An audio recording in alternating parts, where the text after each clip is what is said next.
소식을 찾아 떠납니다. 펼쳐라 보물지도. 네, 두 분은 다른 나라에서 살아본 적 있으신가요? 여행 간 적은 있는데 살아본 적은 아직 없어요. 살아본 거라면 얼마나 있어야 산 거예요? 이사를 했다.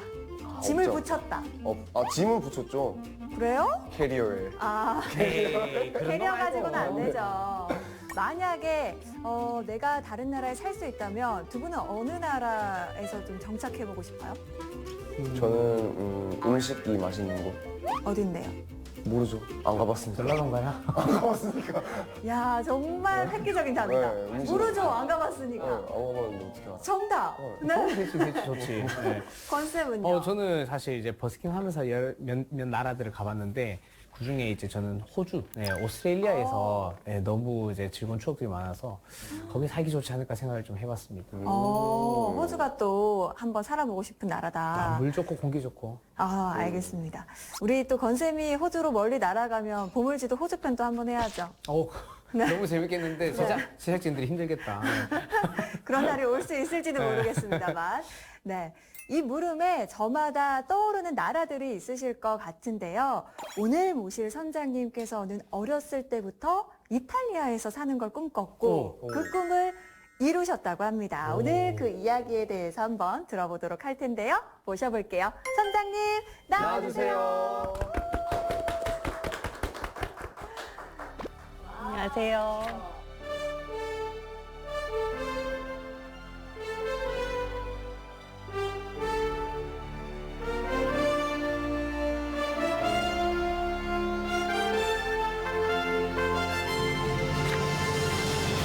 반갑습니다. 반갑습니다. 네. 와, 선장님 그럼 이탈리아에서 날아오신 건가요? 네. 보물지도를 위해서요? 보물지도를 위해서. 이렇게 잘 날아오시네요. 근데 저는 궁금합니다. 정말 많은 나라가 있는데 왜 어렸을 때부터 이탈리아를 꿈꾸셨을까 하는 생각이 들더라고요. 제가 어릴 때 진짜 좋아했던 게 만화책을 너무 좋아했어요. 그러다가 중학교 때쯤에 애니메이션에 푹 빠져 있었는데 여기 아실지 모르겠는데 90년대에는 일본에 있는 콘텐츠가 한국으로 정식으로 수입이 안 돼 있었어요. 그래서 지하상가에 가면 이렇게 비디오 테이프에 하얀색 견출지로 불법 복제판 같은 게 팔았거든요. 그래서 제가 용돈만 모으면 그거를 사러 다녔어요. 그러면서 보기 시작한 게 토토로, 뭐 라퓨타 이런 미야자키 하야오 애니메이션을 보다가 지금 상대적으로 토토로에 비해서는 안 알려져 있는 만화 중에 귀를 기울이면이라는 만화가 있어요.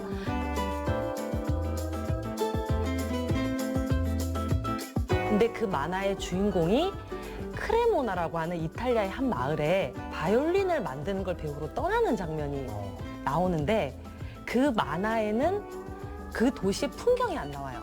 근데 제가 너무 이 애니메이션에 심취를 해가지고 서점부터 도서관을 다 다니면서 그 도시를 찾아 나선 거예요. 어떻게 생겼는지 너무 궁금해서. 인터넷이 따로 없으니까. 인터넷이 없고 검색이 안 되니까. 근데 그 도시가 어디냐면은 그 콜 미 바이 유어 네임이라는 그 영화에 나오는 크레마 바로 옆에 있는 도시라서 그 영화 풍경을 상상해 보시면 될 것 같아요. 거기에 빨간 벽돌에 오래된 골목길이 있는 그런 도시거든요. 근데 제가 그거를 보자마자 반한 거예요. 그래서 제가 중학교 때부터 제 친구들과 주변 사람들한테 항상 나는 언젠가 이탈리아에 가서 살 거야 라고 이야기를 했었어요. 아니 근데 저는 신기한 게 사실 어릴 때야 그런 꿈을 꿀 수 있거든요. 여기 너무 좋다. 근데 많은 분들이 그거를 어른이 됐을 때 현실로 만드는 게 쉽지 않은데 그렇지. 그 추진력도 너무 대단하시고 근데 단순히 딱 그 계기 하나만으로 이탈리아까지 정착을 하신 거예요? 좀 전에 이야기하실 때 어느 도시 가고 싶으세요? 어느 나라에 살고 싶으세요? 그때 맛있는 거 많은 곳이라고 얘기했잖아요. 근데 사실 맛있는 곳 많은 곳을 가고 싶다고 생각하면 못 가요. 왜요? 거기가 구체적인 어떤 도시고 어떤 나라인지를 생각하지 않고 점을 찍지 않으면 그냥 막연하게 되어 있는데 저의 꿈은 그냥 이탈리아에 가고 싶다라고 하는 그냥 막연한 꿈이었는데 어느 날 거기에 딱 점을 찍는 계기가 생겨요.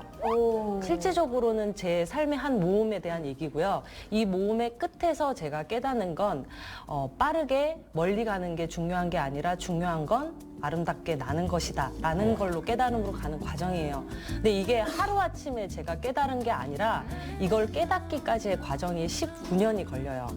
그리고 19년은 정확하게 올해까지 제가 이탈리아에서 지금 살아온 시간이거든요.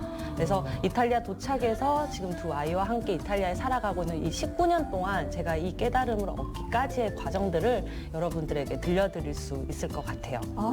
좋습니다. 그럼 오늘 이탈리아에 가게 된 계기부터 해서 거기서 펼쳐지는 우리 선장님의 이야기들 저희가 쭉 들어볼 수 있나요? 네, 들려드리도록 할게요. 그럼 박수로 시작해볼까요? 아,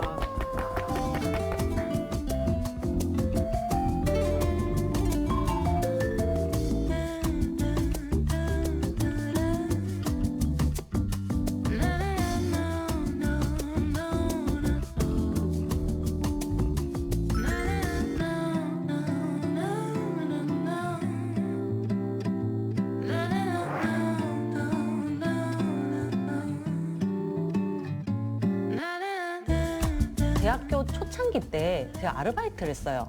근데 그 아르바이트를 했을 때 사장님이 저희 어머니랑 동갑이라서 54년생이었는데 그 나이에 40에 파리에 패션 유학을 갔다가 돌아오셨던 분이거든요. 근데 그분이 하는 대구의 한 카페에서 제가 아르바이트를 했어요. 근데 제가 이탈리아를 너무 좋아하고 에스프레소를 너무 좋아하고 그러니까 그때 사장님이 저한테 무슨 얘기를 했냐면 민주야, 이탈리아에는 커피를 만드는 사람도 직업이야. 그 사람을 우리는 바리스타라고 부르는데 네가 그렇게 이탈리아를 가고 싶으면 에스프레소 좋아하니까 가서 바리스타 공부를 한번 해보면 어때? 라고 저한테 2000년도에 얘기를 하셨어요. 자, 여기서 질문. 우리나라 최초의 스타벅스가 몇 년도에 생긴 줄 아세요? 1992년. 95년. 이화여대 앞에 생겼고요. 1999년도에 1호점이 생겨요. 내가 제일 가까웠네. 제가 2000년도에 대구에서 아르바이트를 할 때쯤이면 스타벅스 1호점이 생긴 지 1년도 채 되지 않았으니까 아무도 바리스타란 말을 모르던 모를 때예요. 때네. 그래서 제가 집에 와서 검색을 했는데 한글로 바리스타란 검색어가 검색이 안 됐어요. 안 쓰던 그런데 단어니까. 제가 점을 찍었잖아요. 이탈리아를 가겠다라고 막연하게 생각하다가 네. 이탈리아 가서 바리스타를 하겠다고 점을 탁 찍었는데 문제는 갈 수 있는 방향은 정해졌는데 갈 수 있는 방법을 알 수 있는 법이 없는 거예요. 대구에서 제 주변에 이탈리아 가본 사람도 없고 바리스타를 안 사람도 없고 근데 아버지한테 선언했어요. 나는 이탈리아 바리스타로 가겠다. 아버지가 바리스타가 뭐냐? 커피를 만드는 사람이다. 그랬더니 저희 아버지가 커피는 엄마가 잘 타지 않니? 라고 물었거든요. 이걸 아무도 이해를 못하고 막연히 저 혼자 하고 있을 때 제 친구가 저한테 이탈리아에 가이드 뽑는 걸 우연히 봤는데 너가 그렇게 가이드를 하러 가서 돈을 벌고 바리스타 공부를 하면 어때? 라고 조언을 해줘서 제가 가이드를 목적으로 간 게 아니라 가이드를 수단으로서 이탈리아를 선택해서 2006년도 6월에 이탈리아로 제가 갑니다. 그렇게 해서 가이드를 시작을 해요.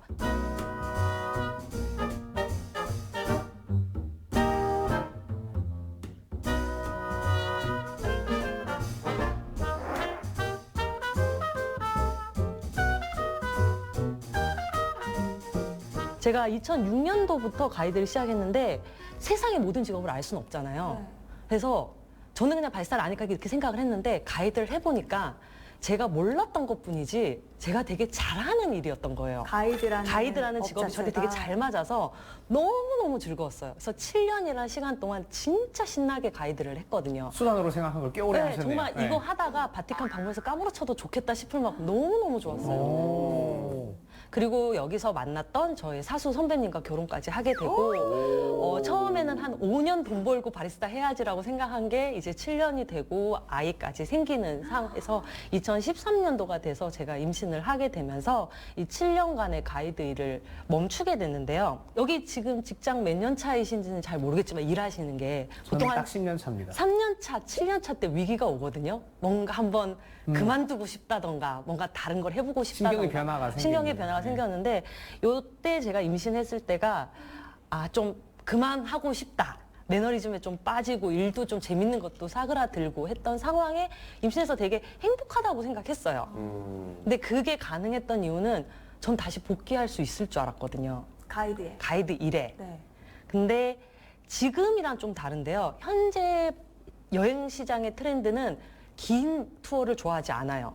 반나절 정도만 투어 해주고 오후에는 본인이 가고 싶은 맛집을 가고 쇼핑을 하는 걸 하는 시기지만 제가 임신했던 2013년도는 민박집에서 민박집 주는 밥 먹으면서 돈 아끼면서 하루 종일 빡세게 여행을 하던 시절이라서 저희가 투어가 한 아침 7시 시작하면 저녁 10시까지 야경 투어를 해줘야 되는 종일 투어. 정말 좀 타이트한 투어였어요. 그러니까 이거는 할 수가 없는 상황이었고 제가 일을 하기 위해서 남편이 그날 일을 안 해야 되는 거예요. 아이를 맡길 수가 없으니까. 그래서 이게 경력이 딱 단절이 되는 순간에 이걸 현실을 자각했는데 경력 단절이 문제가 아니라 좀 슬펐던 게 내가 7년간 이렇게 신나게 가이드를 하고 내가 엄청 고생을 했는데 그냥 끝나면 끝인 거예요.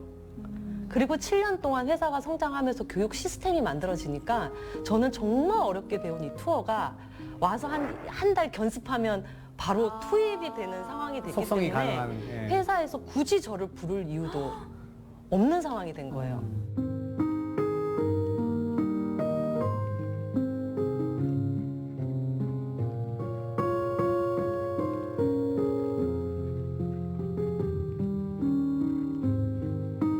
그러면 내가 이 회사 안에서 내가 아직까지 필요한 사람이라는 걸 증명하기 위해선 뭘 해야 되지?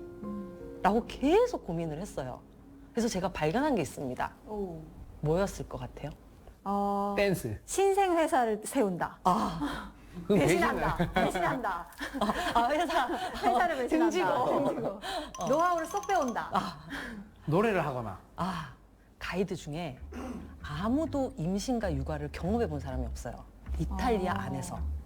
그래서 가이드를 하면서 가이드들이 항상 힘들었던 게 뭐냐면 손님들이 가족 단위로 온다던가 아이가 뭔가 아프다던가 아니면 한국에 있는 누구한테 아이 선물할 때 어떤 거 사줘야 되냐고 물었을 때 그거에 대해서 구체적으로 대답을 해줄 수 있는 정보를 가진 사람이 없었어요.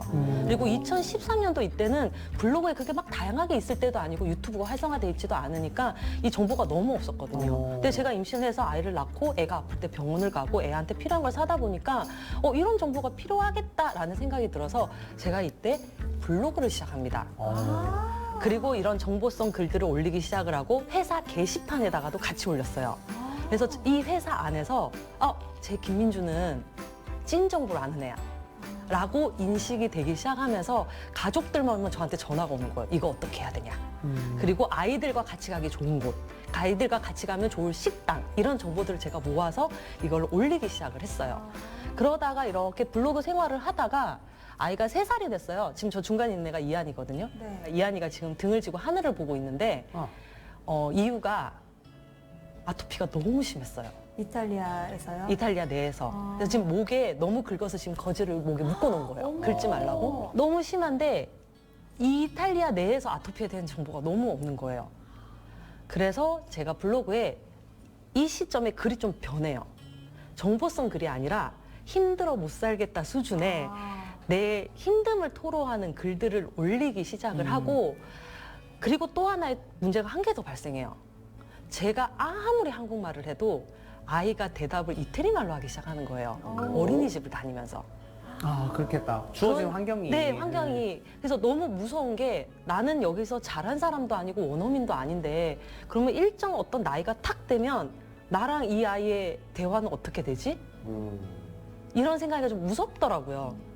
그래서 제가 이 2가지의 얘기를 블로그에 글을 쓰기 시작했는데 썼던 이유는 힘들어서가 아니고요.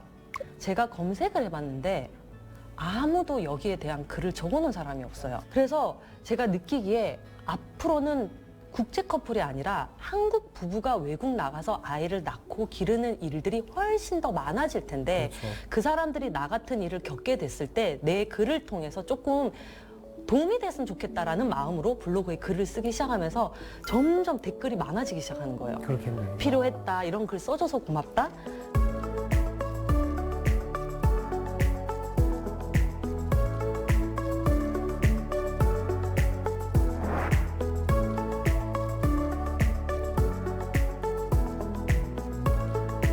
근데 그렇게 글을 쓰다가 4년 정도 탁 지나니까 모든 글 쓰는 사람들이 걸리는 병에 걸려요, 제가.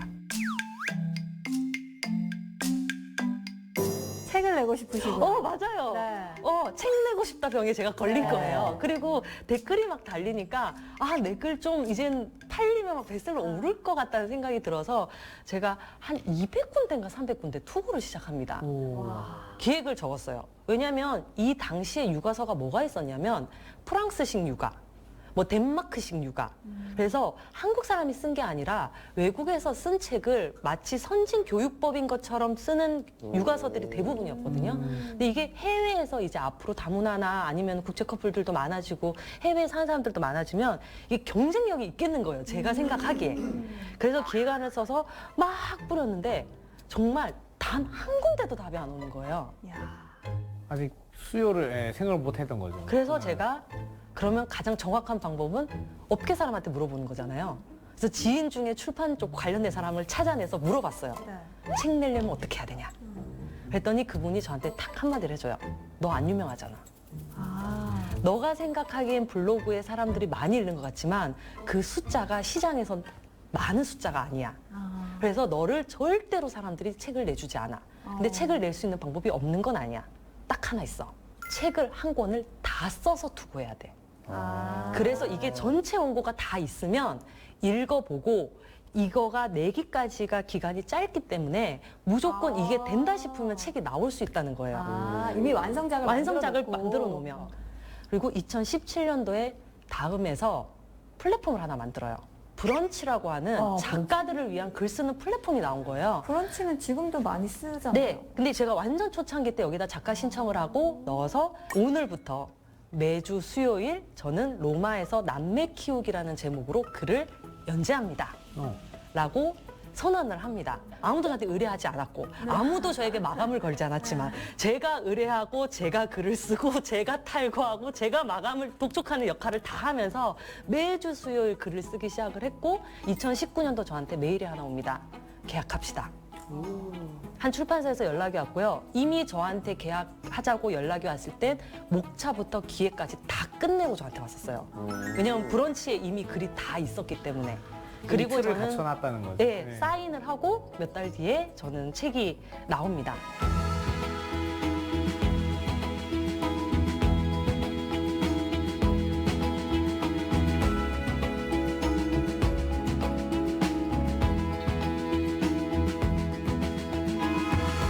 저 책에 모든 곳에 맥이 통하는 게 하나 있어요. 제가 글을 계속 쓸 수 있었던 이유가 뭐냐면 첫째 아이 이안의 말 때문인데요. 남편은 가이드로 바빴고 저는 이탈리아에서 처음 겪는 이 모든 육아의 상황들이 다 힘들었어요. 근데 그 모든 상황을 제가 아이를 데리고 다녔어야 되거든요. 맡길 데가 없으니까. 근데 그때마다 너무 힘드니까 애 앞에서 왜 이렇게 늦는 거지? 왜 이건 안 되는 거지? 한국은 아니란데. 이런 얘기를 툭툭 던졌거든요. 이거는 사실은 애가 있으니까 애한테 한 말이지 한 3, 4살 된 애한테 제가 뭔가를 원하고 했던 말은 아닌데 아이가 저의 말에 대답을 하기 시작을 했어요. 예를 들면 이런 일이 있었습니다. 아토피가 너무 심한데 어떤 약을 써도 안 되고 그래서 제가 애 앞에서 울었어요. 나는 도저히 못하겠다. 엄마가 너무 보고 싶다라고. 근데 제가 이탈리아 오기 직전에 저희 어머니가 교통사고로 돌아가셔서 제가 마음을 되게 굳게 먹는 일이 되기도 했는데 너무 엄마가 보고 싶어라고 우니까 아이가 저한테 뭐라고 했냐면 이때가 4살이에요. 그래서 내가 왔어. 엄마가 슬퍼하지 말라고 엄마의 엄마를 대신해서 내가 온 거야 라고 얘기하는 거예요. 근데 순간적으로 제가 이 얘기를 듣는데 어떻게 해야 될지 모르겠는 거예요. 그래서 이 얘기를 적고 이 얘기를 글로 썼어요. 작가님의 아들이라서 그런가? 말을 어떻게 저렇게 확실해요? 시적으로 하죠? 되게 약간 이탈리아적인 표현 느낌. 맞아요. 제가 처음에는 이 아이가 뭔가 좀 특별하다고 생각했어요. 근데 그게 아니고 이 말을 그대로 이탈리아 말로 옮기면 사실 전혀 이상한 말이 아니에요. 이탈리아식 표현 방법 근데 같아요. 이탈리아에서 하는 표현이 한국말로 옮겨졌는데 이 표현을 우리가 쓰지 않는 표현이다 보니 우리한테는 생소하죠. 어떻게 보면 생소하기도 하고 어떤 식으로는 되게 낭만적으로 들리는 거예요. 그러니까 예를 들어서 이한이 친구 중에 크리스티안이라는 애가 있거든요. 근데 이한이 스펠링으로 IAN이라고 써요. 크리스티안이라고 적으면 맨 마지막에 IAN으로 끝나거든요. 근데 자기 이름을 탁 쓰고는 이 안에 너 있다. 내 이름 안에 네가 있어. 이렇게 얘기를 했어요. 그러니까 이한이가 소름이 돋아. 한국말과 이탈리아 말을 두 개를 쓰면서 한국 정서와 이탈리아 정서가 두 가지를 다 가면서 이 말이 서로 교차가 되면서 이 안에 되게 신기한 표현들이 들어가는데 제가 아이한테 힘들어 죽겠어 라고 이야기를 하면 이 아이가 저한테 던지는 말이 일반적인 한국 사람들의 리액션이 아니라 뭔가 이탈리아 필터를 가지고 저한테 말을 하는 거예요. 그래서 이거는 작년에 이한이랑 저랑 성공과 실패에 대해서 둘이 얘기한 적이 있거든요. 근데 그때 이한이가 저한테 해준 말입니다. 성공과 실패 차이가 뭐야? 라고 제가 물었더니 솔직하게 둘은 별로 차이가 안 날 것 같은데 가위바위보를 했어. 얘는 이겼어. 얘는 졌어. 그냥 뭘 하는 거잖아. 실패한 사람은 잘했다, 노력했다. 성공한 사람은 잘했다, 이겼다. 그냥 둘 다 잘한 거야. 둘다 라고 잘한 이야기를 했어요. 그리고 밖에서 무슨 일이 있었는데 너무 화가 난 거예요. 네. 근데 아이가 뭔가 말을 안 들었어. 근데 이 정도까지 화낼 일은 아닌데 겪어보시겠지만 화난 일을 이 아이한테 풀어지. 푸는 거예요. 근데 순간적으로. 풀고 나니까 너무 미안한 거예요. 이 정도까지 할 일은 아닌데. 그래서 제가 아이한테 사실 엄마가 너 때문에 화난 게 아니라 이런 일이 있어서 좀 그랬어. 엄마가 좀 심했던 것 같아. 미안해. 라고 했더니 아이가 저한테 엄마 화를 나한테 넘겨주려고 한 거야? 근데 엄마 넘겨줘도 엄마한테 반이 남아. 근데 나한테 넘겨준 걸 내가 또 다른 사람한테 넘겨줘. 그 사람한테 또 넘겨줘. 그러면 다 화나. 그래서 내가 그러면 엄마 화난 거 어떻게 해야 돼? 라고 했더니 들어달라고 해. 그러면 그 사람이 자신의 기쁨을 엄마한테 넘겨줄 거야. 라고 이야기를 했어요. 그러니까 이런 식으로 제가 뭔가 이렇게 조금 다르게 생각하게끔 아이가 계속 해주는 걸 느끼면서 글로 이걸 내가 계속 기록해 나가야 되겠다고 생각을 했어요. 이한이가 상담 자격증을 가지고 있나요? 그러면은 네. 작가님이 선장님이 아니고 제가 이한이가 선장이에요. 사실은 제가 선장이에요. 그러면은 죄송한데 여기 이한 선생님 모실게요. 네. 우리 이한 선생님 모셔야 될 것 같아요. 네. 와. 그래서 이 말이 이한이가 가지고 있는 이 말을 내가 기록해 나가는 일이 되게 가치가 있다라는 진짜. 거를 계속 느끼면서 이한이 말 때문에 저는 계속 글을 쓸 수 있었고 브런치를 계속 연재를 했고 그리고 이렇게 해서 로마에 살면 어떨 것 같아라는 제목으로 첫 번째 에세이를 출간하게 됩니다.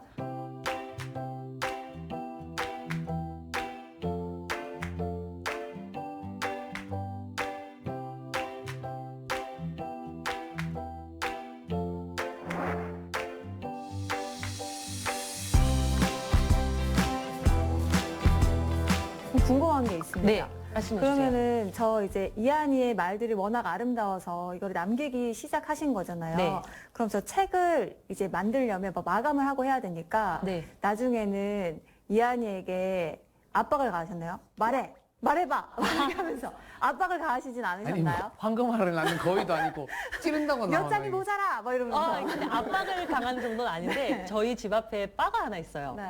근데 진짜 칵테일 팔고 하는 데인데 그냥 아이들 데리고 이제 광장처럼 돼 있어서 그냥 간단하게 할 수 있는 저는 거의 일주일에 두세 번 정도는 이한이랑 둘이 거기 가서 한잔을 해요. 그리고 한 3-4시간씩 둘이 앉아서 계속 얘기를 해요. 때로는 엄마가 되고 아이를 키우고 이 많은 것들이 저의 경력을 단절시키기도 하지만 조금 전에 저보고 이한이가 선장 아닙니까? 라고 했는데 엄마라는 이유로 저에게 새로운 경력이 생길 수 있고 이 안에서 제가 할 수 있는 일들이 무궁무진하게 만들어질 수 있다는 걸 이때 깨닫고 제가 다음으로는 출판을 하기로 마음을 먹어요. 이한이의 말을 3년 동안 모아놨거든요. 그걸 다 노트를 해놨는데 모두 다 글로 쓸 수는 없으니까 이 아이를 말을 담아놓은 책을 내고 싶다.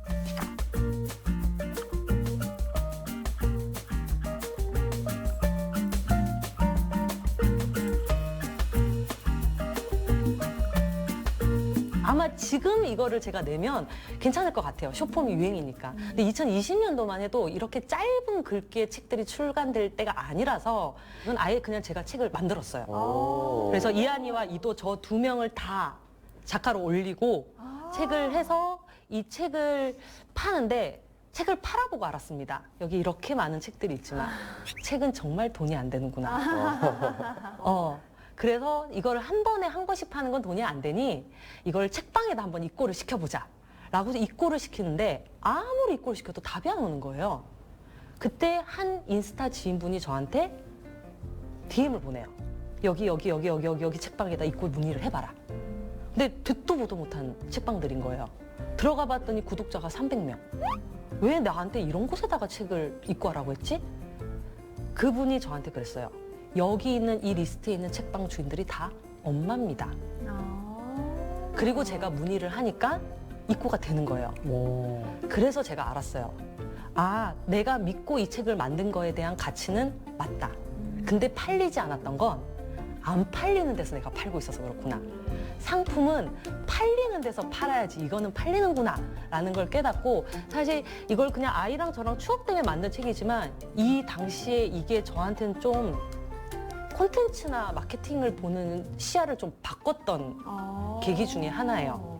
나중에 돼서는 남는 게 뭐 책이라기보다는 어쨌든 그 대화했던 시간들이 네. 엄청 많이 남으실 것 같아요. 그 몇 시간씩 이한이랑 같이 얼굴 마주 보면서 대화했던 그 어린 시절의 그 기억이, 책은 사실 나중 문제고 그 기억 자체가 너무 오래오래 남을 것 같아서 많은 방송 보시는 또 부모님들이 부럽다 이렇게 생각하실 수도 있을 것 같아요. 근데 정말 정확하신 게, 요즘에는 제가 엄마가 된 이유가 저 아이의 말을 문자로 옮기기 위해서 난 엄마가 된 게 아닐까라는 생각을 할 때가 우와. 있거든요. 왜냐면 아이의 말은 가장 곁에 있는 게 엄마니까 엄마가 기록하지 않으면 사실 다 흩어지는 말이잖아요. 아이는 뱉은 말을 기억을 못 합니다. 그래서 그게 진짜 너무 귀한 순간들이다라는 생각을 많이 해요.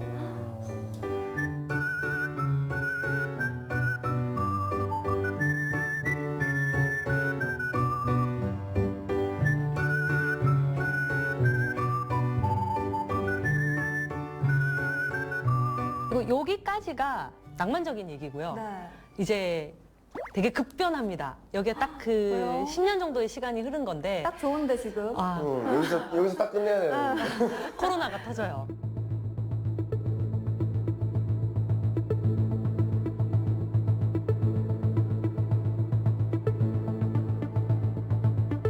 정말 아무것도 할 수 없는 순간이 와요. 처음에는 비행기가 끊겼어요. 나가는 비행기, 들어오는 비행기. 비행기가. 두 번째로는 지역 간 이동이 막혔어요. 근데 세 번째는 어떤 상황까지 됐냐면 집 밖을 못 나가는 상황까지 돼요. 저희는 집 안에서 락다운이라서 3개월이 넘는 시간 동안 집 밖을 나갈 수가 없었어요. 완전 고립이네요. 네, 완전 고립이요. 그래서 창문 밖에서 박수를 쳐서 서로 생존을 느껴야 될 만큼 집을 나갈 수 있는 방법은 3가지밖에 없습니다. 가족 중 한 명이 생필품을 사러 나가던가, 실려 나가던가, 마지막이 뭘까요? 몰래 나가던가. 개 산책시키러 나가던가. 계산책. 아무도 못 나가도 걔는 나가야 된다. 그래서 요 3가지 빼고는 할 수가 없어서 안에 있게 됐는데, 사실 집안에서 그냥 되게 행복했어요. 아이들과 되게 신나게 지냈어요. 너무너무. 남편은 맨날 바빴으니까. 그런데 문제는 들어오지도 나가지도 못하니까 남편이 가이드를 할 수가 없는 거예요. 그리고 아까 얘기했죠. 책 파는 건 돈이 안 된다고. 이건 돈이 되지 않았고. 그래서 남편이랑 저랑 아무도 오지 않고 아무도 나갈 수 없으면, 그러면 우리는 다른 걸 생각해야 되나? 근데 우린 가이드밖에 할 줄 아는 게 없는데, 그러면 할 수 있는 곳으로 사람을 옮겨보자 라고 해서 저희가 시작한 게 유튜브입니다. 나도 개 키우기 시작했잖아요. 나가려고. 이미 2개로 과부하가 됐기 때문에 아. 그렇게 해서 유튜브를 시작을 했고, 저희는 영상을 편집해서 올리는 유튜브를 생각한 게 아니라 이걸로 투어를 하고 싶었어요. 라이브 투어를. 그래서 우선은 구독자가 돼야지 어느 정도 여기서 수익을 얻을 수 있으니까 그냥 죽이 되든 밥이 되든 매일 라이브를 했어요. 오늘 이탈리아 상황은 어떻고, 그러다가 뭐 옛날 가이드 했던 얘기도 하고 여행한 얘기도 하고, 그러면서 저희가 유튜브를 시작을 하고, 사실 이 코로나가 너무 힘든데 이거 덕분에 저희 시야가 진짜 이렇게 해서 이렇게 열린 것 같아요.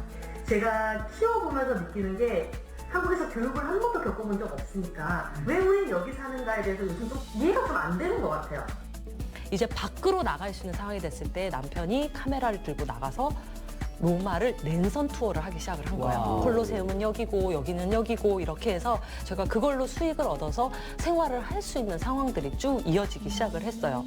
저희가 구독자가 그렇게 생각하면 되게 많았을 것 같지만 사실 한 3,000명 정도가 되는 상황이었는데, 유튜브를 하다가 남편이랑 저랑 딱 같이 떠오른 생각이 하나 있어요. 남편의 꿈이 하나 있었어요. 캠핑카를 타고 이탈리아 여행해 보는 거였거든요. 근데 상황이 안 돼서 그냥 잊고 살았어요. 근데 코로나가 탁 돼서 아무도 못 와. 아이들은 학교를 안 가.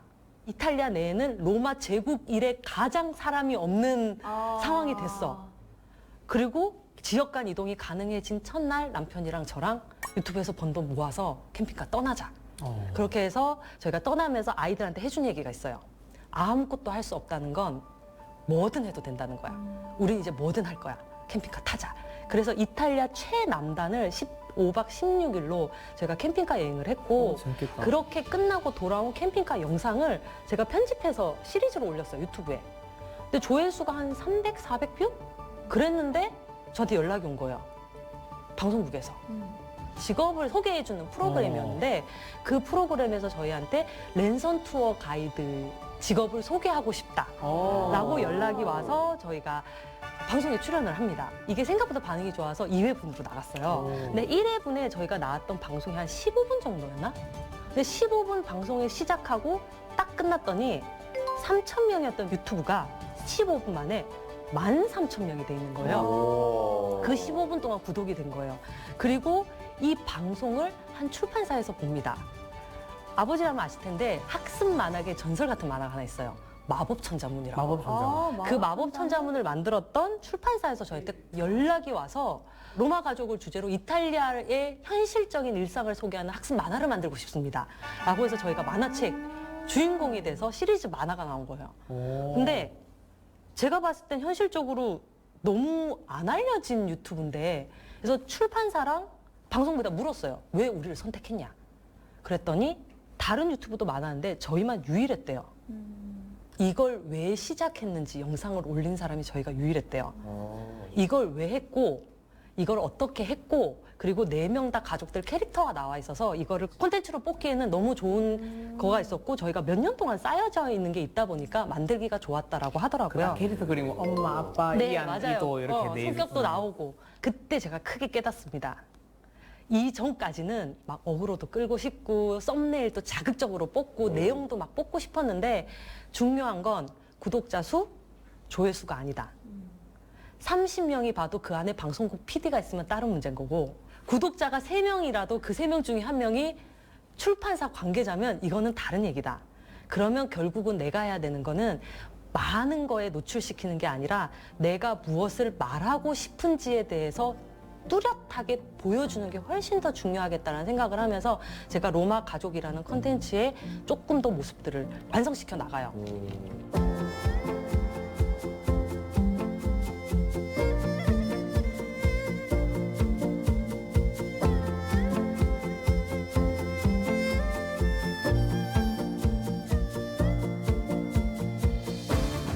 그리고 저에게 또 하나의 변곡점이 일어나게 되는데요. 저희가 유튜브 방송을 하면서 이탈리아 음식 얘기를 좀 했었는데 저희가 여름이 되면은 이탈리아 최남단 저희 캠핑카 여행했던 곳에 있는 그 올리브나무 농장을 가요. 근데 전 세계에 3,000살이 넘은 올리브나무가 3군데 있습니다. 그리스, 터키, 이탈리아. 3,000년 이상 된 올리브나무. 근데 그 3,000년 이상 된 올리브나무가 저희가 항상 놀러 가는 그 농장에 있어요. 여기 보시면 여러분이 아시는 올리브나무는 좀 다르게 생겼죠. 근데 이 올리브나무는 저 안에 저희 가족이 다 들어갈 수 있을 만큼의 홈이 있을 만큼 아주 두꺼워요. 지금 이 두 나무 다 2,000살이 넘었거든요. 그런데 이 나무들 사이사이가 엄청 넓어요.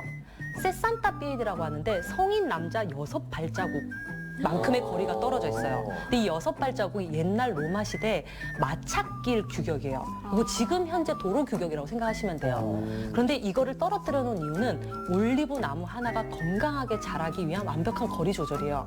적당한 거리 유지. 네. 영양분 근데 유지도 빠르고. 지금은 다 붙여 키워요.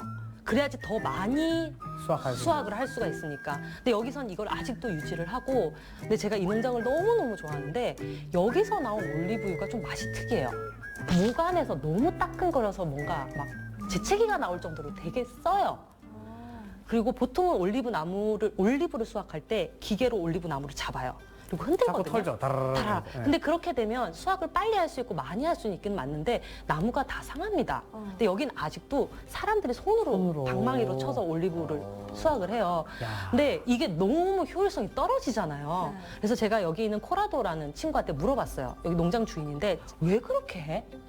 라고 했더니 현대적인 방법도 있고 쉬운 방법도 있는데 그걸 우리 표현으로는 세련되다고 말할 수는 있지만 아름다움은 없잖아 라고 이야기를 했어요. 역시 다들 낭만의 나라. 표현들이 낭만의 나라야. 느림의 미학을 그러니까 확실히 이거는 보여주는, 우리가 보기에 아름다운 게 아니에요. 그 코라도가 생각하는 자신의 아름다움에 맞는 방법대로 하는 거예요. 근데 이때 제가 떠올랐던 말이 있습니다. 남편이 아들한테 해준 얘기인데요. 빠르게 멀리 나는 게 중요한 게 아니고 중요한 건 아름답게 나는 거야 라는 얘기를 해줬거든요. 그 옆에 제가 있었다면 빠르고 멀리 나는 게 아름답게 나는 거야. 나도 그 생각했어. 이렇게 쓰시는데. 근데 그게 본인이 생각한 아름다움이면 상관이 없어요. 근데 제가 이때쯤에 저는 빠르고 멀리 날고 싶어 했는데 주변에서 다들 저한테 하는 말이 있었어요. 민주야, 꼭 그렇게 살아야 돼? 그렇게까지 해야 돼? 근데 그때는 그 말이 되게 서운했는데 지금에서 생각하면 제가 그렇게 사는 모습이 아름답지 않았던 거예요. 그게 옳고 그름의 얘기가 아니라. 그래서 그러면 뭔가 내가 생각하기에 아름다운 방법으로 가야겠다. 이게 성과가 되든 안 되든. 그래서 저 스스로 저 로마 가족에서 하는 모든 일에 콘텐츠 규칙을 만듭니다. 이게 제가 생각하는 아름다운 모습이에요. 1번, 자극적이지 않을 것. 종종 이런 해외에 있는 콘텐츠 만드는 분들이 인종차별 뭐 이런 자극적인 콘텐츠를 만들 때가 있거든요. 썸네일만 딱 봐도 오! 하면서 막 예, 들어갈 맞아요. 수 뭐 있게. 소매치기 바로. 당하는 얘기. 네. 근데 첫 번째는 자극적이지 않을 것. 그리고 두 번째는 계속 할 수 있을 것.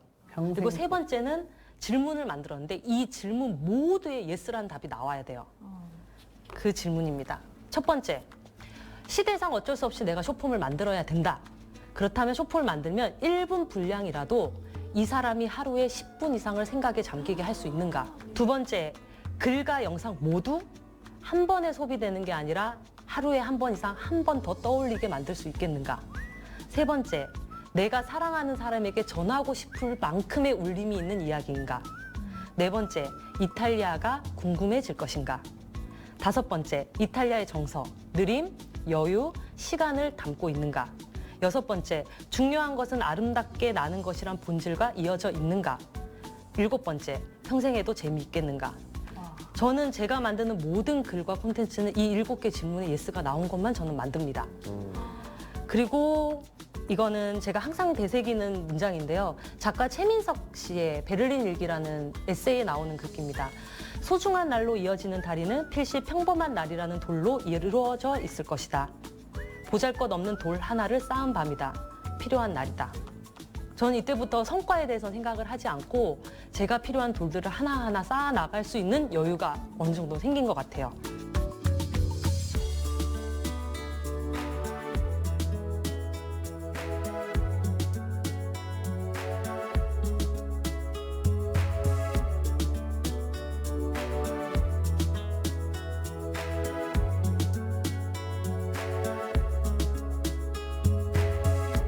최근에 이거 보신 분 있을까요? 그 이탈리아의 여름방학 숙제라고 하는 리스트를 제가 하나 만들었는데 2015년도에 이탈리아 해변마을 페르모에서 고등학교 선생님이 숙제를 하나 내줍니다. 여름방학 숙제를. 근데 이 여름방학 숙제를 제가 2015년도에 한 기사로 접하고 너무 좋아서 글로 썼어요. 그런데 2016년도 여름에도 이거에 대한 글을 썼어요. 2017년도에서 썼고요. 유튜브로도 몇 번이나 만들었는데 단 한 번도 바이럴이 된 적이 없어요. 근데 최근 6월에 저희가 이탈리아에서 한국으로 오기 전에 1분짜리 영상으로 제가 짧게 이걸 올렸는데 지금 현재 이게 350만 뷰가 되면서 보통 제 콘텐츠를 보는 사람들은 애 부모나 아니면은 이탈리아 좋아하는 사람들인데 이건 남녀, 뭐 나이 다 뭐 전 세계 어디 사는지 불문하고 무작위로 이 숙제가 퍼지기 시작을 하는 거예요. 그래서 드디어 내 콘텐츠가 시대에 맞았다라고 생각을 했는데 제가 생각하는 건 좀 다른 생각이 접해지더라고요. 제가 좋아하는 부분을 몇 개 읽어드릴게요. 6번. 6번. 부끄러움 없이 춤을 추어라. 여름은 무조건 춤이다. 춤을 출 수 있을 때 추지 않는 것은 어리석다. 7번. 최소한 한 번은 해가 뜨는 것을 보아라. 말없이 숨을 쉬어라. 눈을 감고 감사함을 느껴라. 11번. 햇빛처럼 행복하고 바다처럼 길들일 수 없는 사람이 되어라. 14번.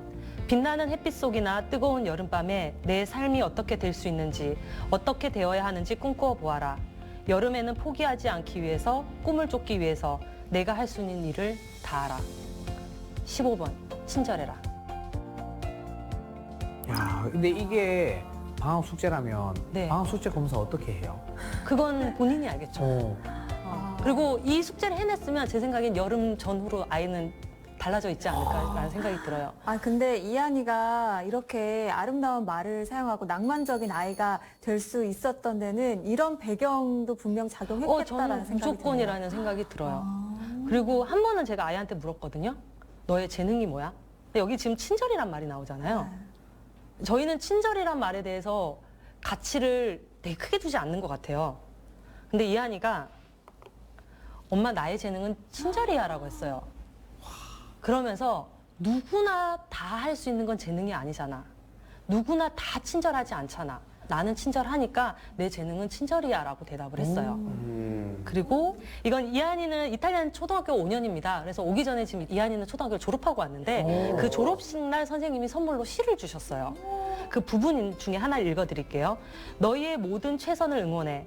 너희의 꿈을 따르고 실현해 나가길 응원해. 무엇보다 너희가 친절함을 잃지 않기를 응원해. 친절함은 너희를 멀리 멀리 데려다 줄 거야. 이게 마지막 시 부분이었어요. 그리고 이 다음은 이한이가 초등학교 입학할 때 교장 선생님이 해준 얘기인데요.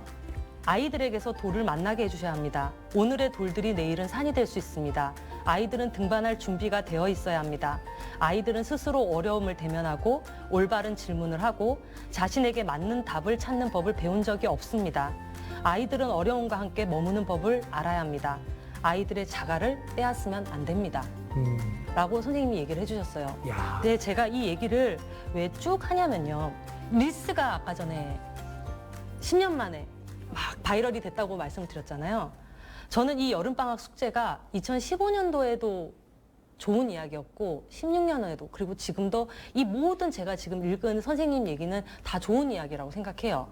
그런데 제가 처음 글을 쓰고 지금이 딱 10년 돼요. 이한이가 말을 시작해서 기록하고 제가 10년이란 시간 동안에 유튜브도 하고 브런치도 하고 강의도 하고 사업도 하는 이 10년이란 시간 동안 이제서야 좋은 이야기를 대중에게 알릴 수 있는 스킬이 생긴 것 같아요. 그전까지 저는 좋은 이야기를 알고는 있었지만 이걸 사람들이 보게끔 하고 읽게끔 할 저의 노하우가 없었던 거예요.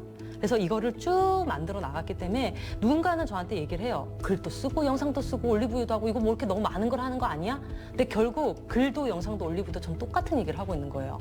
나에게 아름다운 방식으로 세상을 날아가야 된다라는 얘기를 하는 모습만 다를 뿐 똑같은 얘기를 하고 있는 거고 저는 저에게 있는 재능은 그건 것 같아요. 좋은 이야기를 캐치하는 능력과 이걸 기록할 수 있는 꾸준함과 그리고 이거를 알리는 사람이 저에겐 이게 저의 재능인 것 같고요. 그리고 이것이 제가 이 세상에서 하고 있는 친절이라는 생각을 할 때가 있어요. 올리브 농장에서 그 농장 주인이 해줬던 얘기 중에 하나가 올리브는 따자마자 추출해야 돼요. 올리브가 나무에서 떨어지는 순간 산화가 시작돼요. 그러면 그때부터 맛이 변해요. 그래서 따자마자 얼마나 빠른 시간에 추출하느냐가 올리브유의 관건인데 그렇기 때문에 인간이 이 올리브한테 할 수 있는 게 아무것도 없어요. 발효를 시키는 것도 아니고 뭘 할 수 있는 게 아니잖아요. 그래서 올리브 오일을 우리가 어떻게 할 수 있다는 거는 사실 인간에게는 좀 욕심이고 그 농장 주인이 했던 얘기가 좋은 올리브 오일은 스스로 길을 걸어라고 얘기를 했거든요. 그래서 저는 예전에는 이 좋은 이야기를 담으면 이걸 막 어떻게든 알리려고 했지만 요즘에는 믿는 게 하나 있습니다. 좋은 이야기는 스스로 길을 걸어서 사람에게 닿게 될 것이다. 언젠가 알아서 될 거다. 그리고 그것이 최근에 릴스가 막 이렇게 퍼지기 시작한 게 어떻게 보면 와 콘텐츠 막 이렇게 알고리즘을 탔네요. 이게 아니라 얘가 스스로 길을 걷기 시작했구나라는 생각을 하고 저 이런 방송 되게 나와보고 싶었거든요. 강의하는 거. 근데 이게 10년이라는 시간만에 이렇게 왔잖아요. 근데 지금은 그거에 대한 욕망이 별로 없는데 이렇게 닿은 걸 보면 결국 이 이야기들은 스스로 길을 걷지 않을까라는 생각을 합니다. 근데 진짜 오늘 선장님 말씀을 들으니까 느껴지는 게 이게 뭔가를 나를 알리려고 이게 목적 때문에 뭔가를 하기보다는 그냥 그 이야기 자체, 본질 자체에 집중하다 보면 때가 오는 것 같아요. 그래서 뭐가 더 중요한지에 대해서 생각을 하고 또 실행을 하다 보면 언젠가 또 이 세상의 때와 나의 때가 맞을 때 그게 짠 하고 터지는 거니까 저도 개인적으로 또 많이 느끼게 되는 시간이었습니다. 저 맛은 낼 필요 없다.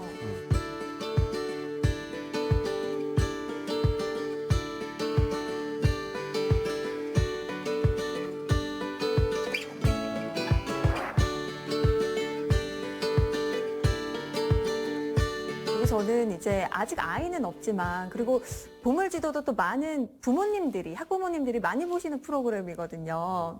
아이와 대화하는 거에 대해서 좀 어려움을 겪고 있다. 좀 더 아이와 진솔한 말을 많이 나누고 싶은데 어떻게 하면 좋을까? 이런 고민하는 분들도 분명 많으실 것 같은데 아이의 대화로 책까지 내셨잖아요. 그런 고민을 하는 분들에게 할 수 있는 조언이 있다면 어떤 게 있을까요? 저한테 해주시면 돼요. 제가 그 고민을 갖고 있거든요. 대화가 안 돼, 대화가. 대화가 안 돼요? 해달라는 것만 말하면 끝이야. 조금 전에 저 친절 얘기를 한번 했었는데 이게 방학 숙제 있잖아요. 네. 그 의미가 내가 친절하고 싶다고 친절하게 된다는 게 아니란 저는 의미라고 생각하거든요. 이게 방학 숙제로 있는 이유는 내가 교육을 받는 과정, 거의 한 10몇 년의 과정 동안 매년 해서 내가 노력해야지만 내가 성인이 됐을 때 친절한 사람이 된다고 저는 생각해요. 이게 굉장히 오랜 시간 노력을 해야 되고 다져야 되는 재능이라고 생각하는데 대화도 비슷해요. 이 아이와 내가 깊게 대화를 하려면 오늘 시작되는 게 아니고 이 아이가 성인이 되기 전까지 굉장히 많이 다져야 되는 작업이라고 저는 생각합니다. 그러면 성인이 됐을 때 이 아이는 부모와 얘기할 수밖에 없는 게 내가 정말 많은 힘듦과 이런 그 고민들이 있을 때 부모랑 대화했던 기억이 있으면 무조건 어른이 돼도 부모를 찾게 돼 있다고 저는 믿거든요.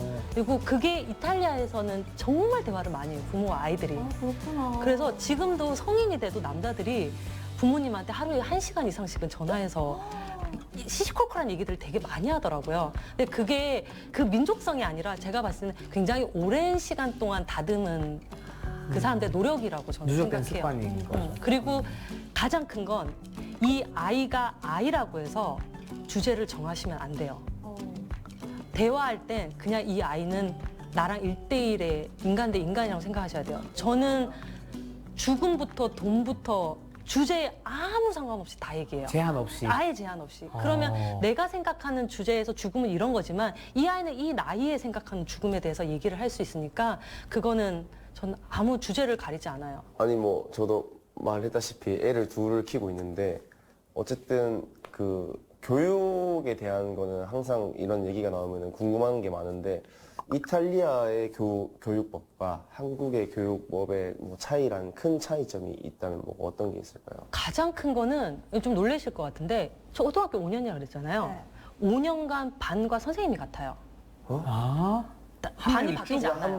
한 반에서 5년을 가요. 그리고 중학교 가면 중학교도 역시나 한 반에서 3년을 같이 가고 우와. 고등학교 가도 5년간 같이 가요. 그럼 뭐 착각할 수도 있겠는데 이게 지금 2년째인지 1년째인지 뭐 그렇게 가요. 그래서 제가 좀 전에 그 우와. 입학식 때 교장 선생님이 했던 얘기를 올렸는데 그때 입학식 때 좀 생소하다라고 느꼈던 게 보통 이제 초등학교 입학식 하면 1학년 때 뭘 하고 1학년 때 할 얘기를 해주잖아요. 근데 여기는 1학년 때 뭐 하고 2학년 때 뭐 하고 3학년 때 뭐 이 얘기를 안 하고 우리는 5년간 아이들을 이렇게 교육할 거고 5년 뒤에 이 아이들에게 이렇게를 원한다라는 얘기를 했어요. 그러니까 이 아이들이 1년 호흡이 아니라 5년 호흡이에요. 오, 아니 덩어리를. 네. 이렇게. 그리고 아이들과 계속 있으면 그 안에서 또 문제도 있을 수도 있지만 제가 지켜본 바로는 1학년 때는 맞는 애들끼리 놀다가 2학년 때는 제가 별로다가 그리고 어떤 애는 좀 아플 수도 있고 그런 일들이 있는데 한 5년 정도 되면 이 안에서 이 아이들에 대한 동지애가 엄청 끈끈해지고 그러게요. 같이 미운정, 자라는 고운정이 애들. 다 쌓여서 친한 애가 아니라 어쨌거나 이 한 반의 모든 애들이 굉장히 끈끈해요. 알겠습니다. 오늘 우리 선장님과 함께 이탈리아에서 두 남매를 키우면서 또 일하고 함께 생활하면서 겪었던 우리가 알기 힘들었던 그런 이야기들 쭉 나눠봤는데요. 그렇다면 오늘의 이야기 한마디로 정리를 해주신다면요? 이게 19년 동안의 이야기거든요. 지금 제가 오늘 또 한 이야기가. 그런데 이거를 안 할 이유가 없어요. 아주 사소한 제가 기록했던 말 한마디조차도 어딘가엔 이어지고 어딘가에는 닿고 그리고 이것이 그때는 아니지만 20년 후가 되든 언제든 분명히 어느 것에 저에게 결과물로 다가오더라고요. 그래서 제가 지금까지 한 이 모든 건 안 할 이유가 없다. 사소한 거 하나까지 정리되어 닿고 연결된다.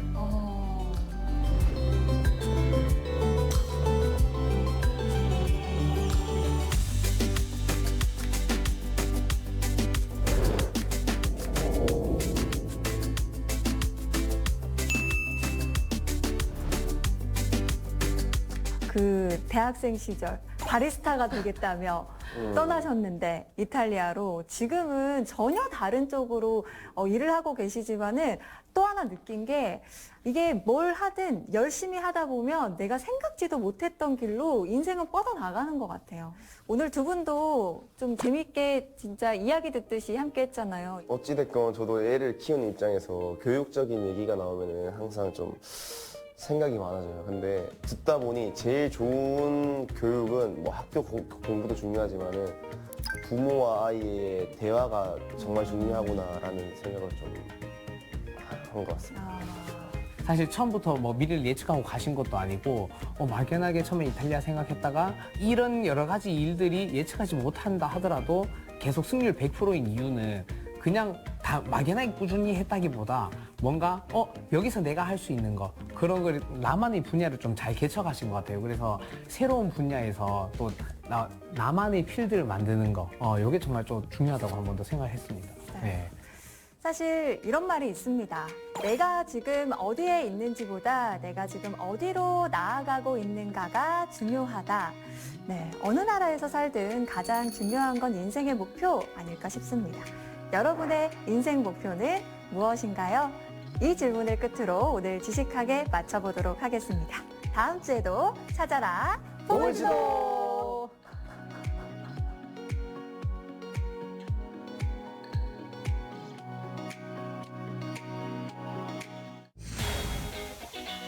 빰빠라빰빰빰빰 달려라 야 로보트야. 이 안에 누가 타고 있냐면 훈이와 영희가 타고 있어요. 권선생님 몸에 또 훈이가 있어요. 우리 이영훈 아나운서님 몸에도 영희가. 난 껍데기일 뿐이야. 우리 몸에 있는 훈이와 영희는 목적이 있어요. 내 유전자로 전 세계를 전 세계를 초토화시켜요.